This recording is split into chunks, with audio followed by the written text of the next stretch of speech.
Jazz Chisholm Jr. is back for the Marlins, and he is back in the cleanup spot. Yes, sir, prototypical cleanup guy Jazz returns to the lineup, but we're also going to dig into last night's Twitter Spaces. Takes were made. Craig Mish hitting it up. The deadly duo absolutely bringing it to us. 2.5 hours of content. Tons to get into. What does the future hold for Avisail Garcia? What does the future hold for Gene Segura? What does the future hold for Eury Perez? So much to get into. This is Locked On Marlins. You are Locked On Marlins, your daily podcast on the Miami Marlins. Part of the Locked On Podcast Network, your team every day.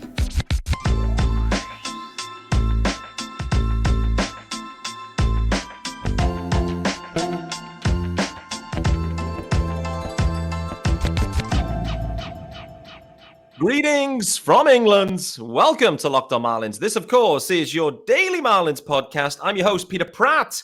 Hit me up on Twitter, guys, at Miami Marlins _UK. If you're listening to the pod, of course, hit subscribe. This is your team every day. Thanks for making Locked On Marlins your first listen of the day. Hope you're joining me pre-game before the Marlins start their series against the Red Sox at Fenway. There is a YouTube channel, guys. Head on over there. It is called Locked On Marlins. It's the same name. You can find it in YouTube, and you can hit subscribe. If you have, you will see graphics are queued, and it is in bold, italic, capital letters, takes, Mish, spaces, recap is on the rundown. And I'm delighted to welcome back on a Tuesday. It's a doubleheader this week. Sean Barrett, the UK Go. Back in the house. Sean, how are we doing, brother? Not bad, Pete. This is 4 days in a row now we've stopped and chatted. There's going to be some rumors circulating soon. No, you're not sick of me yet. Yeah, absolutely, mate. Well, I appreciate you hopping back on. It felt like I needed someone else to bounce off because we've had the takes and Mish extravaganza. I love what those boys do. So thanks to Kenny. Thanks for Craig for doing that. And I think it was a great show. Kenny is an awesome host, by the way. So I'm going to hit him up for when I need some breaks from Locked On Marlins and Kenny can hop on here. Can you imagine that? Imagine Locked On. Imagine the executives of Locked On when I say to them, hey, I've got this guy, Kenny, takes were made. Go and check out his account and see if you think he can host Locked On Marlins. There'd be slander galore going on and there'd probably be a big fat downwards thumb. But anyway, top show, 2.5 hours of content. It was absolutely immense. So we're going to dig into all of that because Craig was dropping loads of information out there. You know, we do miss swings and misses. And for everyone that kind of listens into this show and enjoys this show, you know this isn't... I'm not Craig Mish. I don't have the information that Craig Mish does. And so I love it that Kenny and Craig are doing that hookup. And so we're going to dig into it. Dig into all the news. Before we get into it and start that, though, Sean, let's just briefly touch on the lineup that was being announced for the game this evening. Game 1, Sandy Alcantara going, but Jazz Chisholm Jr., as we know, is back. And he's back in the cleanup spot. Does that surprise you a touch? He's into the cleanup spot after Skip made that adjustment early on in the year. It is, yeah. It is a massive surprise. We spoke yesterday and we could try to consider where he might be. And I was sort of 5-6 area, and you brought up the false lead off in 9, which I think would also have been a worthwhile idea. But yeah, straight into the cleanup spot. I mean, the pressure's on him, but yeah, his confidence is sky high, and he's got all the physical talents in the world. So hopefully he just goes and runs with it. But I think if Jesus and De La Cruz had been as hot as they've been through the season at certain points, then maybe that would have been a different matter. But both of them are a little bit cooler right now. So in a way, you could argue, that this is maybe the right idea and that there isn't anybody else that's more deserving of the full hole. I mean, obviously, Arias and Soler are absolutely amazing, but that 1-2 punch tandem at the beginning is working at the moment for the Marlins. So if it ain't broke, don't fix it. I'm with you. Yeah, fundamentally, the 1-2 there is working. They haven't really got a cleanup hitter. Jazz is back. He can hit for power, as we know. Drop him in there. Let's just see what happens. So I'm intrigued. Wouldn't shock me if Jazz has a huge bounce-back series, to be honest with you, and just re-announces himself that he is back. We'll wait to see. But let's move away from that. Let's look backwards on the spaces from last night and kind of dig into some of the information that was shared. There was tons that was covered. Avisail Garcia's future, Gene Segura's future, and who could potentially be called up there if things continue to trend poorly, let's say. Equally, Yuri Perez and the plan there, Johnny Cueto and the plan there too. There was also talk about Sandy Alcantara and his struggles, so we'll touch on that too and potentially why. There's also talk about the draft plan, particularly round 1 and where the Marlins will likely go. Tons and tons to get into, Clubhouse vibes as well. So, Sean, so much to get into, but for me, on the rundown, I've got Avi Future down as the first item. It was one of the first questions that was asked, I think, on the phone-in part of it anyway, which I thought was great. Fundamentally, where is Avi? What's happening with Avi? We haven't seen anything. And, Craig pretty much putting out there that he believes Avisail Garcia's time with the Marlins is fundamentally over. How that looks and feels, there weren't any specific details around that, but that's kind of the sense that Craig has at this point, that they've been there, they've seen it, they've tried it. Time is up for Avi Garcia. They're going to look to move on from Avisail Garcia either via trade and kind of a money swap. He did talk about that Ozuna situation before. Reaction to that he thinks Avisail Garcia's time with the Marlins is over. I mean, it can't come as a surprise, really, can it? I mean, it is a case of, Mish mentioned with Segura that he's going to get another opportunity, and that's probably right, even though he's been as poor. But with Avi or Garcia, can't keep calling him Avi anymore because that sounds too familiar and we all hate him. So with Garcia, it is a case of, we've been there, done that, bought the T-shirt, and he's just not performed at any point. So it is a case of, the Marlins are rightfully at the point where they're done with him. I mean, a trade, ideally, like a trade with a team that are in an equally bad situation with a guy that's got money, and just hope that a change of scenery for both the guys works out for them. I think for the Marlins, it is a case of they've got people down in AAA that they would rather see come up and get an opportunity if they are in a position of need for outfielders going forwards. I don't think Avi is that option for them. I think it's the right decision in my eyes. Yeah, me too. I mean, we've pretty much been clamoring for that.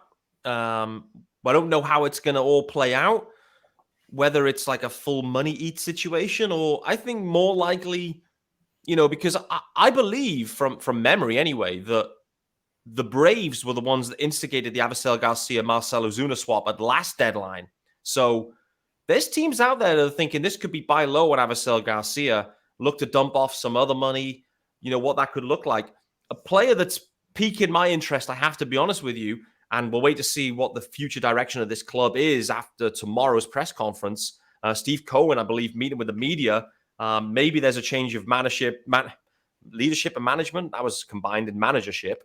A change of manager there, perhaps. Buck Showalter sounds like, could be on the hot seat. Rightly so. The Mets have stunk it up this year. I do wonder. The Starling Marte contract, I think, does look interesting. The Marlins would have to take on some more money overall, but I have wondered whether that, Avisail Garcia Starling Marte move, all of a sudden Marte back down in South Florida. He loved the vibes. Listen, the last time the Marlins made the playoffs, it was in 2020. Who did they trade for at the deadline? Starling Marte, and he absolutely lit it up. I mean, he isn't having his best year this year, but he's probably having a better year than Avisail Garcia. So I do wonder if that kind of money swap could be interesting for the Mets. Wait to see. But I think for me overall, I've been so underwhelmed with Avisail Garcia. So underwhelmed. His whole tenure with the Marlins has stunk. Everything about it has stunk. And they need to find a way to get out of this situation and just move on. And I think it's best for both parties. And I think, hopefully this isn't the only business the Marlins do at the deadline, but I think one of the parts of business will be to move Avisail Garcia. So wait to see. Sean, another guy that is under pressure, but with committed money as well, Mean Gene Segura. He is back and back today as well. Craig Mish putting it out there that he believes whilst the clubhouse impact is impressive from Mean Gene, the production has been underwhelming. He's got another month max, seemingly, to turn it around. And if he doesn't, it's not going to be a DFA situation. It could be a trade situation. You never know. But it could be more of a bench role player for Gene Segura. I think that feels fair. The production just hasn't been there for Gene. He's obviously well-liked. He's given every opportunity. But for me, the Marlins, they're all in this year. And, if they can't carry anyone. And if Mean Gene's not performing, someone else should be given a shot. So, I don't think that's a surprise to us either, right? I mean, Gene. No, it is a case of, it's the same situation this year for him as it was for Avi last year. Yeah. And I think, I mean, a trade would be super ideal, but that's going to be tough at this point, I think. Maybe in the off season, you might get a better opportunity with just that 1 year of committed money after that. But it's a case of you've got to look at him now, unless he comes in and performs over the next 2 weeks, 4 weeks, whatever it is, or however long the leash is. And of course, the record, the actual team record, might dictate that quite a lot, how quickly or how long they give him. And it will be, it will be a case of it will be a bench role. He's played almost exclusively third base for the Marlins, but obviously formerly a second baseman. It's been a few years, but he has played some short as well. So it is a case of you can look at him, or I would look at him as a very well-paid Hampson. And he's that guy on your bench, and he's there to give guys a blow and a day off, and you use him in a quasi semi utility role. He can do it. Like, Mean Gene can absolutely do it. And there's clubs out there. Like, I was kind of talking with a few Mets fans earlier on Twitter, and kind of they were talking about Starling Marte because they're thinking about how can they get out of this dough and how can they get out of this contract. Could there be a swap? One of the names they picked up as well was, I wonder if Mean Gene Segura could be an interesting, money swap as part of like a Marte deal or something. Other teams will value Mean Gene. This is the funny thing about baseball. Sometimes they come in, the environment, it just doesn't suit. Next thing is they're moved. You look back to that Braves 2021 deadline when they scooped up the ultimate scrap heap outfield out of nowhere, and they all just turned into studs. New environment, new team, new something. Next thing is they found a way to hit again, and they go on and they win the World Series that year. I think they did, didn't they, in 2021? So it's possible. And like Gene Segura has proven, his track record is a proven track record. So teams will be again looking at thinking this is buy low on Gene. And actually, if we can, get him back, we've then got a really nice contract next year as well for Mean Gene Segura. Maybe people are thinking the same of Avisail Garcia. Who knows? Who knows? But the interesting bit as well, I have to be honest, this is probably bad on my part. The name that's been mentioned and talked about from a AAA perspective is Dane Myers. And that, ladies and gents listening in, is the first time I have mentioned his name on Locked On Marlins. Prospects aren't my thing. I'm not a prospect guy. There are many out there that are, and that is their bag. But Dane Myers, it sounds like, is absolutely trending, Sean. And he sounds like he's going to be next man up here at third base. Like, if Gene doesn't hit, Dane Myers is going to be the guy. He's also got versatility. He can play corner outfield. Like, the Marlins have found him. They've managed to find him in the minor league Rule 5 or whatever. So they've literally dug him out of nowhere. He was a pitcher up until 2021. And right now, on the year, he's almost got 1,000 OPS at AAA. So Dane Myers looks potentially legit. How wild would it be if the Marlins unearth an everyday player from the minor league Rule 5 draft? Former pitcher would be one hell of a story, right? It'd be a huge story, yeah. And I mean, as you said, the numbers look really enticing. The K rate is super low, and he's taking a walk, and he's obviously hitting the cover off the ball. His average is just insane at the moment. And it is a case of, this guy has come out of nowhere, like, Anthony Bentner. And the Marlins just seem to have this ability to find guys in literally out of nowhere. And, I mean, at 27 years old, I mean, it's now or never for him, isn't it? As far as coming up and being a productive Major League Baseball player, and for him, this is a perfect situation where the Marlins have got literally zero performance out of Segura. So him coming up and being just purely average would be a massive upgrade. So I think it is a case of it could be a couple of weeks, a month, if Myers keeps hitting, well, and Segura struggles, then it's an easy swap to make. What I would say about Mean Gene as well, like, bit of a unique situation in some ways where Gene hits the IL. By all accounts, it's a hamstring issue. I don't remember seeing him have an actual on-field issue, so it may have been one of those hamstring issues. Gene Segura, no rehab start, no nothing. Just Gene Segura just straight back in and playing. So that says to me, well, there's a couple of possibilities. One of them is it was actually a hamstring issue, but it wasn't very severe. But as we know with hamstrings, like we saw last year with Joey Wendell, maybe one or two others, like you start legging him out of first base, the hamstring will go again probably. And so like Dane Myers is another tweak away potentially from being right up here. He's not on the 40-man, obviously, so there need to be some roster moves, but there's ways and means to make that happen. I'm not sure if it actually was a hamstring issue though, so I guess that's we'll wait to see. But that seems to be the next play. That seems to be what Craig's calling out to, is like Dane Myers is going to get a shot. Does anyone know Dane Bowers that are listening? Any of our US listeners? Does that name resonate? But anyway, he fronted up a boy band, Another Level, a UK boy band. I think they're all UK based anyway. Another Level. Do you know who they are, Sean? I know the name, but yeah, couldn't give you a song, I'm afraid. No. Dane Bowers, you know who that is though? Yeah, no. As soon as you said it, I knew it was boy band. Okay, good. I think he had a brief relationship as well with Jordan, the glamour model from back in the day as well. So anyway, that is a segue I did not expect to have. Speaking about glamour models, let's talk about our friends over at eBay Motors. How about that segue, guys? Absolute flames. For a championship team, it's all about making sure every player is a perfect fit. It's the same when it comes to your vehicle. Every part needs to fit just right.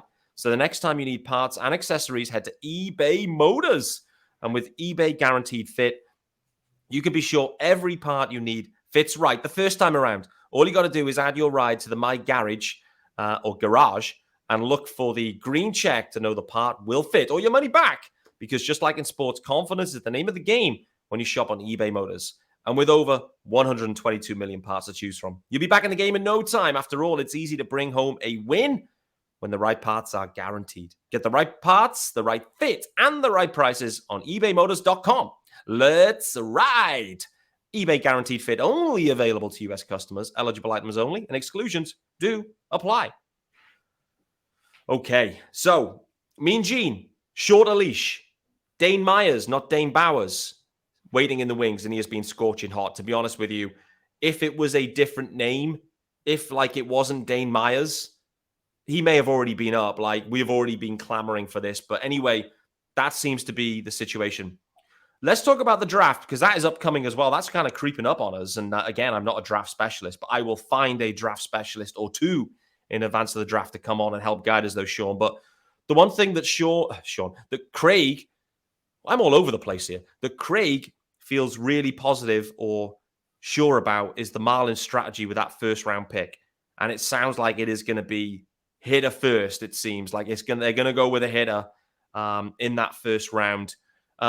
The Marlins have got a glorious record with drafting pitchers and developing pitchers. I'm not so sure the record is as impressive with hitters. The last two guys, round one picks, Jacob Barrels, Jacob Berry, and Khalil Watson in the last two seasons. Max Meyer the year prior on that one. So thoughts on that? It feels like, listen, the Marlins need some more hitting in the system. They need it badly. This to me sounds like the right play. What about you? Yeah, I think it's a case of, or you almost want to just ignore all the experts and just take the best player available, don't you? Just take the best hitter that's left on the board. The Marlins have shown an ability to draft and develop pitching, not necessarily through the first round as well. So, yeah, lean on your strengths and just hope you hit on a bat, because, the record speaks for itself, doesn't it? The amount of drafted bats that the Marlins have developed up to the major league levels and have them actually perform is, it's zero, isn't it? I can't think the last guy that it would be. Brian Anderson is probably their best results that we've seen in the last 10 years. So that speaks levels for me. Yeah, it does. Another interesting nugget out of this that I don't think I heard before, linking back to that Khalil Watson pick. Again, I may have misheard this or misremembering it, but I feel like there was a situation in that draft specifically where Derek Jeter rolled in and tried to influence what pick was going to be taken during the draft. Derek Jeter, I believe, wanted Sal Frelick at that point. DJ Svilick, who effectively makes the call, he'd scouted up Khalil Watson. Khalil Watson was available, and in the end, they took Khalil Watson. But I believe Derek Jeter rolled in and tried to get him to change course and take Sal Frelick at that point. Frelick sitting there at AAA now at this point. So, with Watson, he was the best player available by probably every scout out there in terms of tools, et cetera, obviously a high school kid, right? So younger, much further away. Sal Frelick, obviously, pretty much near probably major league ready at this point. So a bit more of a win now-ish kind of move. But again, another interesting wrinkle on that one. There was a bit of time also around the clubhouse vibes. It kind of linked into Gene Segura as well, I'd say, because of Gene Segura's kind of positive impact. But Craig, talking about the difference, and probably the biggest difference he called out this year from last year, was the clubhouse culture, the vibes, and the way that everyone is allowed to just be themselves this year. This doesn't come as any surprise because we know there were issues last year. It's been relatively well reported a few times, and it's kind of lingered on, obviously linking to Miguel Rojas, Jesus Aguilar, some of the veterans that were taking an old school mentality, it seemed. Skip Schumacher's in, young manager, open-minded. You've got a lot of flair players in that locker room and that clubhouse right now. And, it's a winning clubhouse as well, mate. So there's no surprise that the culture is up. But I mean, it sounded like the culture couldn't get any worse, but actually it sounds like that has been probably the difference maker here, where everyone's gelling, everyone's in it together, everyone's winning. It seems like a positive baseline to go out there and get some dubs, I think, mate. What about you? Yeah, I mean, it is a case of normally when you hear about the clubhouse and having that kind of looseness and freedom, sometimes the mark can be overstepped, and then there's no control. And when the losing happens, that's when a clubhouse can get lost. But we saw last year that having that stern, strict clubhouse didn't work either. So, I mean, at the moment, the team are winning, they're playing well, and the vibes are high. It will be interesting to see how Skip's approach works going forwards, if there's some struggles. But right now, you can't question the results that clubhouse and what Skip has brought to the team. So if everyone's happy and everyone's playing well and feeling that freedom to be themselves, then I'm all for it. Yeah, for sure. Jazz Chisholm Jr. back in the lineup, back with the clubhouse. Into the clubhouse, I guess, now for the first time fully for, a good couple of weeks. Question was posed to Craig and that as well, like, is Jazz going to unsettle it? There was some rumors, I think even David Sampson was talking about it, saying, his sources saying, actually, Jazz is going to unsettle things. Craig says, I've not heard that. I've not heard that at all. And actually, Jazz is well liked in there. And the more general culture is just looser anyway. And actually, that plays into Jazz's strengths and whatever. So we'll wait to see.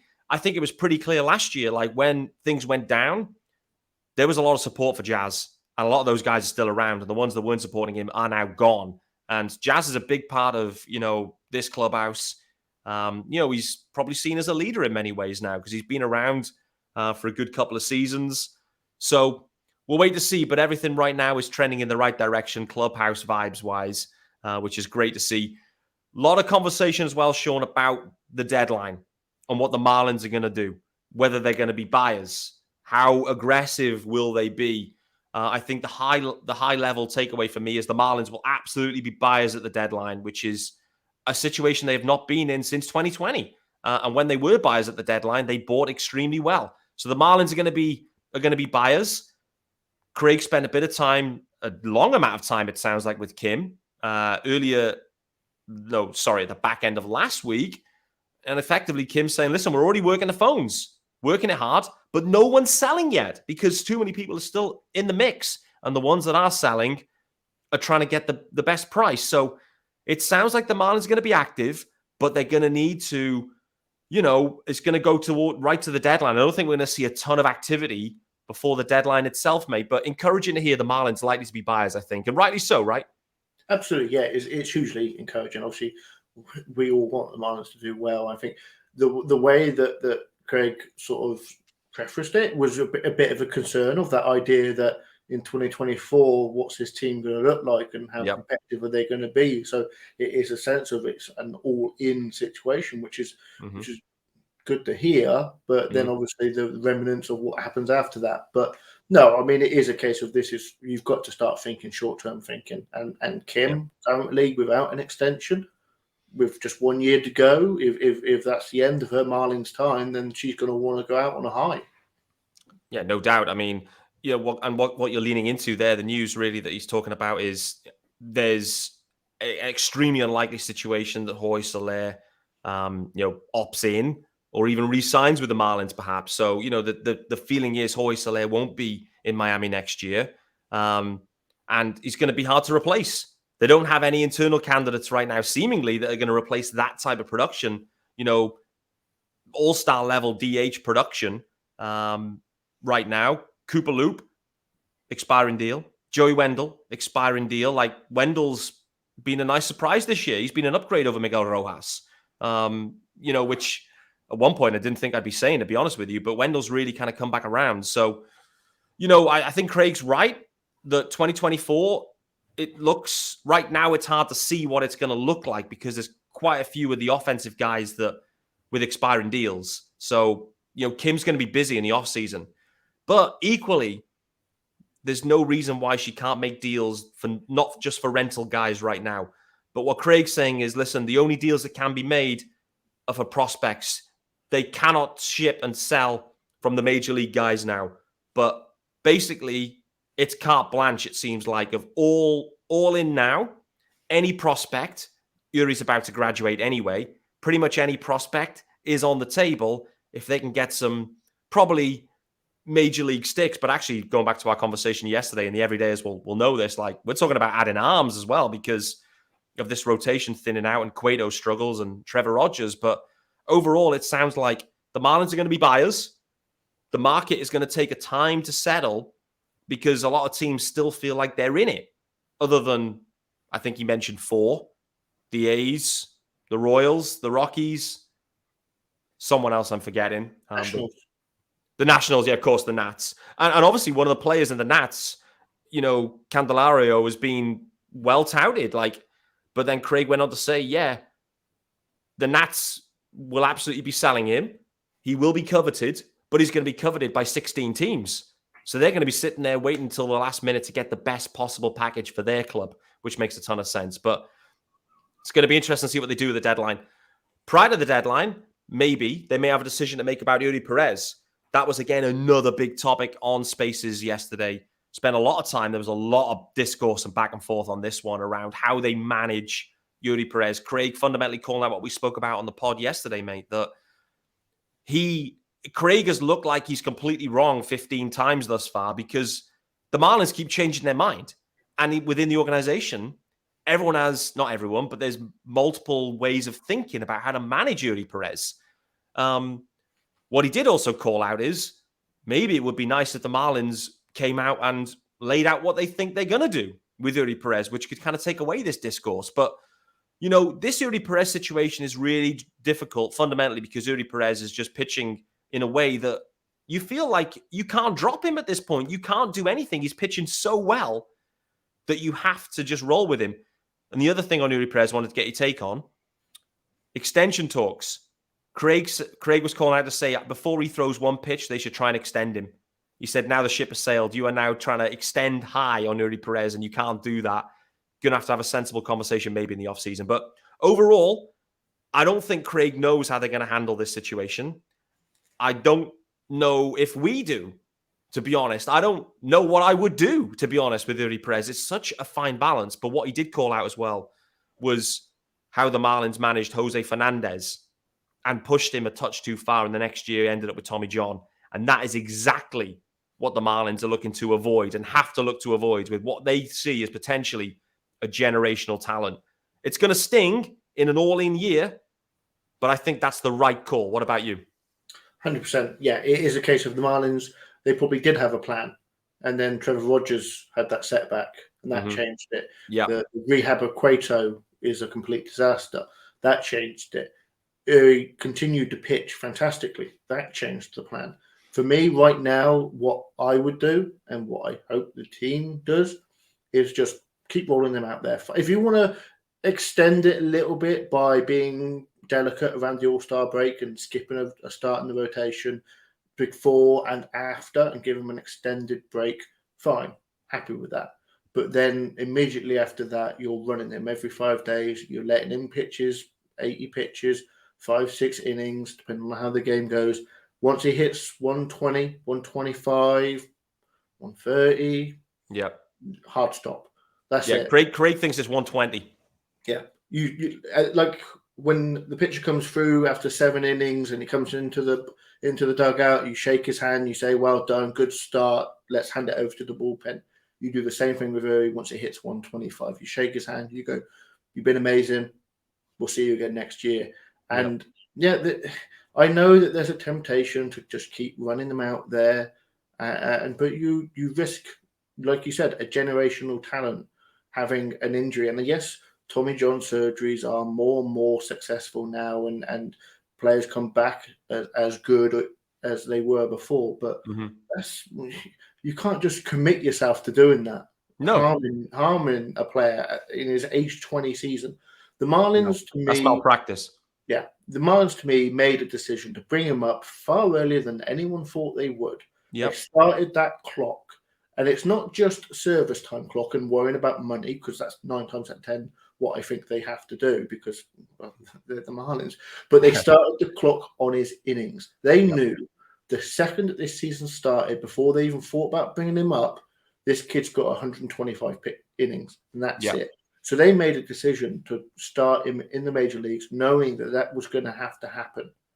And that's where we are now. I mean, yeah, could he have struggled and not been as good as he is, and then that makes it an easier decision? Sure.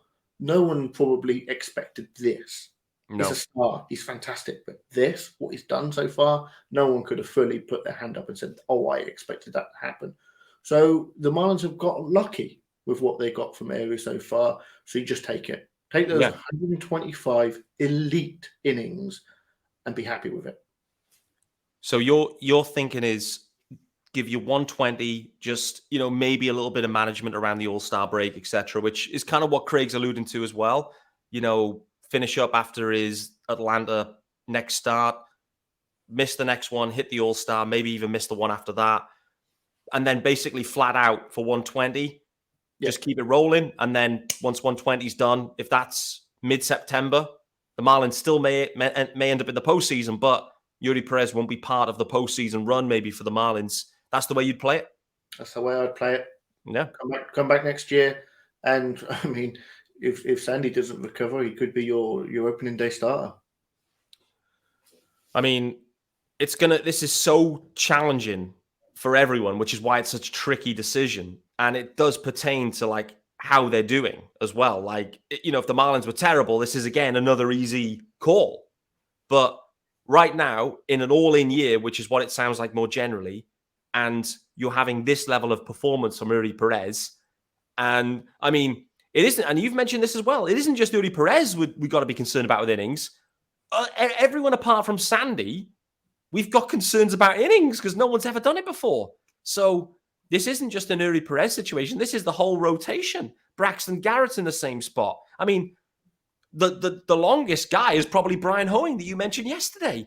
Other than that, Luzardo's never gone, Cabrera's never gone, Braxy's never gone, Perez has never gone. Has Trevor? I'm not sure what he did in 21. I'll have to check that out because I know he obviously had a strong first half, but I feel like he maybe tailed away in the second half as well. So, there's an innings question all over the show here for this rotation.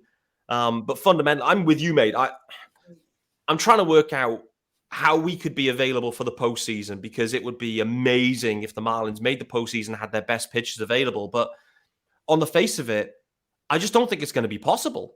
The numbers, they're just going to run out of bullets, and they're just going to have to embrace that now and just think it is what it is.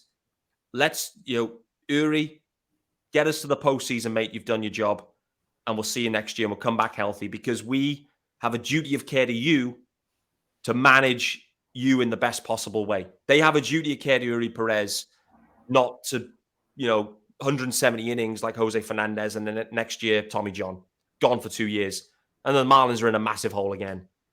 It's such a tricky decision. Have you got the Trevor Rogers numbers by any chance? Well, he's not going to. I was going to start looking, and I realised it's not going to be an issue, is it? Once he starts pitching again, it's not going to be a case of he's overstressed the arms. So, that's true. It is a point of what is that September rotation going to look like? There could be 2-3 guys in it that aren't currently inside the organization. There could be. This is it. Like, this is the whole conundrum, which is why, and to be honest with you, that is probably the most disappointing thing, I'd say, that the Marlins are in that situation. A team and a club built on its rotation, arms for days, and we're down to Monday, Tuesday, Wednesday now. Like, we're struggling for the rest of the days. Like, Craig David would be really struggling here in bringing back that 90s classic. Boy, oh boy, there's been some British R&B mentioned on this pod. Didn't expect that. But yeah, I'm just stunned that we're in this situation, to be honest with you. And I'm kind of disappointed, might not be the right word. Like, they've got unlucky with injuries and stuff. But I don't think they expected to be here. And to your point, Sean, they may have to add 2 arms from outside the organization. And at the deadline, boy, oh boy, they start to get expensive too. And I also feel like with pitchers and with arms, I feel like turning it around organizationally, like if they're going to try and buy low on someone, I'm not convinced that is often the best approach. Whereas you can buy low on a hitter, try to make a few tweaks and adjustments, look at the career numbers and think, can we find it again? I think that's got a higher probability or propensity for success rather than buy low on a pitcher that's having a real stinking season and try to fix them. In Mel, we do trust. I don't know, mate. What about you? Yeah, it's easier to hide a guy that might go 0 for 4 than a guy in the rotation that comes up and gets lit up for 8 runs. The game's cooked. You can win games with an 0 for 4. You can't. Rarely win games when your starter gives up multiple. Oh boy, never a truer sentence from Sean Barrett there, I must say. What have I missed from the Spaces recap? Because we've covered 35 minutes worth of a 2.5-hour Spaces session. We've probably missed some. There were some comical moments. And listen, for those guys wondering what the hell we're on about, go to the Takes Were Made Twitter handle. He's got the recording there, and you can just listen back to it all in its full glory. There were some comical moments. And great to hear loads of Marlins fans engaging, actually, some really great questions all along the way. Have I missed anything, though, that you wanted to call out that maybe we should have spoken about? I'll just give a quick shout out to Takes. I mean, he did such a good job yesterday. Really insightful questions. And I know that he's toying around with his own little podcast. It's time. And it's time. It is well on time for him to get himself out there because, he does such a good job. 100%, mate. He makes some serious magic, and I know that for sure. He's been toying with it for way too long. It is time. Has to be time. This is the year of all years to fire up the pod. I mean, the listener count would be absolutely insane. So, all right, guys. Well, that's going to wrap us up. The Marlins starting. Actually, no. Sorry, one final piece. What I did miss. Sandy Alcantara is going this evening, but Craig, the other thing, the main takeaway of the question was around what's happened with Sandy. Craig's answer was, in some ways, I don't know, but equally it was, I wonder if it's just been the mental burnout of all of the palaver linked to the Cy Young, all of that, the WBC, like he just hasn't had a mental break, and maybe it's starting to show a bit of a toll on Sandy mentally. And I think we can all kind of see that, like we've seen the way he's been post-game, where it's like, there's an element of that. It's a mental battle for Sandy now. Earlier on, I do think there was some mechanical something going on really early in the year. I feel like it's moved into the mental situation now.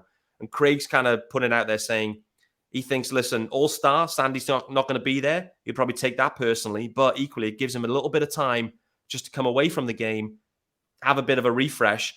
I know we're talking about Yuri Perez skipping starts, but if Sandy truly is kind of mentally in the bin like that, maybe Sandy should be having the same treatment and kind of having like a 2-3 week break just to kind of come back fully refreshed. But I do think that was interesting. Big, massive week for Sandy, though, this week, Sean. I mean, 2 starts for him, both on the road, Red Sox, Braves. It's time. It's been a struggle for him, but this is the week for Sandy to really bounce back. It would be a huge boost for the Marlins if that were to happen, right? Oh, massive. It is a case of it just doesn't get any easier for him, does it, against these 2 teams? No. Nope. And I think if it was a situation where the team weren't being competitive or they actually had any actual options to say to him, go and have a week off. We'll bring up a spot start. Have a week off. Rest yourself up mentally. I think it would be prudent for the team to do that. But the All-Star break, as it is a built-in opportunity to do that. And yeah, I mean, there's ways to manage it. You could not skip a start, but obviously it is a case of you could come out of the All-Star break and he could be the fifth man up, and that would be a way or the fourth man with getting the actual skip. There is a way to manage it, and hopefully the team do think about doing something like that. Because yeah, if it is mental fatigue, which you couldn't blame him for after all the heavy lifting he's done, and especially last year with the season that he had, like it's clearly something needs to change, and hopefully, yeah, if Sandy can return to the way he's been, and we've seen bits of it, haven't we? It's just that one inning that lets it go to pot. So hopefully, yeah, he can make that return. If not these next two starts after the All-Star break, see some more sort of vintage like Sandy. That would definitely help the team with some of their options going forward, pitching wise. Yeah, it really would. Just to have the linchpin back, it's got 7-8 innings, 1-2 run ball. Vintage Sandy is absolutely what we need. One other thing that did come out that I've just remembered as well. I mean, like I said, it's 2.5 hours of stuff happening, but was talking about the catching situation, and Craig calling out that, listen, it's Sandy's call. He wants Stallings, and it is his call, and so a change will not be made unless Sandy decides he wants to have a change. But I've kind of spoken about that earlier this week on Twitter, like the way Skip was talking about the catching situation.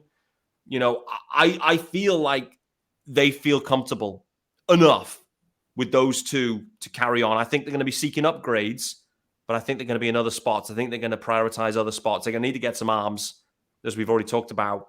Third base, who knows? Outfield, who knows? There's some work to do on this roster. So I think they maybe just feel like they're set at catcher. There's not going to be a ton of options available to them at catcher to upgrade anyway.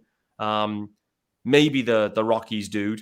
Maybe Wilson Contreras potentially, could be, depends what the Cardinals want to do. It feels like that hasn't worked.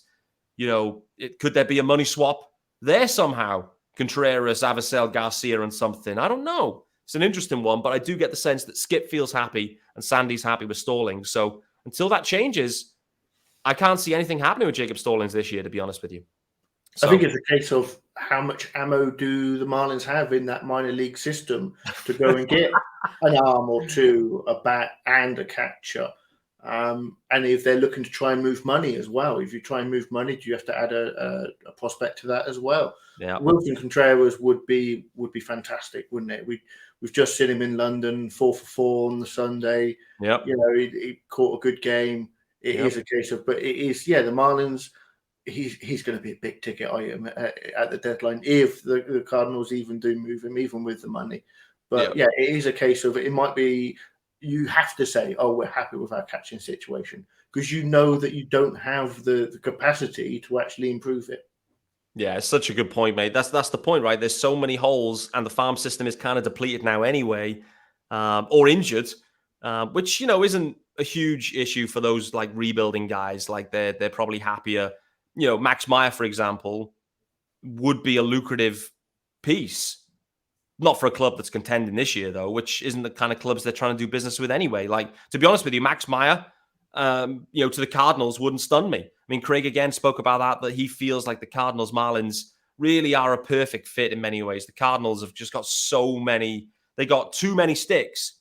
They truly have, and they just don't have enough high quality arms. And so if the Cardinals are punting a touch this year, Max Meyer as part of a deal, I think could be a really enticing situation for the Cards there. All that control, Max Meyer. He looks to be like a big league quality pitcher. The Marlins then just trying to work out which of the sticks they're going to go for. So, wait to see. Guys, we've gone long, so I'm going to call it a day there. Thanks to the UK GOAT, Sean Barrett, for hopping on a Tuesday. Thanks to Kenny and for Craig for hitting the spaces again. It was absolutely sensational. And thanks for everyone for making Locked On Marlins your first listen of the day, potentially after the spaces listen. I don't know. But guys, here's the good news. Tomorrow, it's Wednesday. I'll be back, and I'll see you then.